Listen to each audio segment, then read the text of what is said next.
बंद करणार नाही तेव्हापर्यंत आपण इथून उठणारच नाही. आणि जी मंजुरी झाली होती निधी 1150 करोड ती आम्हाला ती अगदी निधी पाहिजेच नाही का.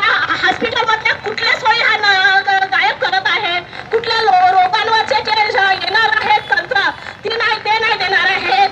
आम्हाला हे असं पाहिजेच नाही. जेव्हा आम्हाला हे पूर्णच पाहिजे 1150 करोड. भाऊनी 25 वर्षापासूनचं हे भाऊचं स्वप्न आहे फक्त भाऊ इथे ह्या डॉक्टर मध्ये येणार नाही आहे.